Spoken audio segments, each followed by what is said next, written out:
حضرت علی کرم اللہ وجہ حدیث بیان کرتے ہیں کہ ایک مرتبہ رات میں حضور اقدس صلی اللہ علیہ وآلہ وسلم سے ملاقات ہوئی۔ آپ صلی اللہ علیہ وآلہ وسلم نے دریافت فرمایا، اے علی، اتنی رات کے گھر سے کیوں نکلے؟ حضرت علی رضی اللہ تعالیٰ عنہ نے عرض کیا، یا رسول اللہ صلی اللہ علیہ وآلہ وسلم، بھوک نے گھر سے نکالا ہے، نیند نہیں آ رہی۔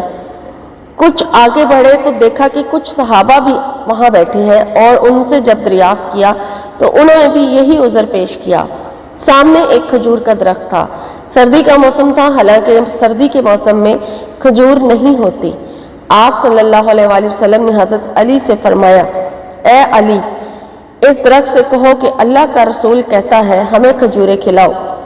حضرت علی رضی اللہ تعالیٰ عنہ درخت کے قریب گئے اور فرمایا، اے درخت، اللہ کا رسول صلی اللہ علیہ وآلہ وسلم کہتے ہیں کہ ہمیں کھجور کھلاؤ۔ حدیث میں ہے کہ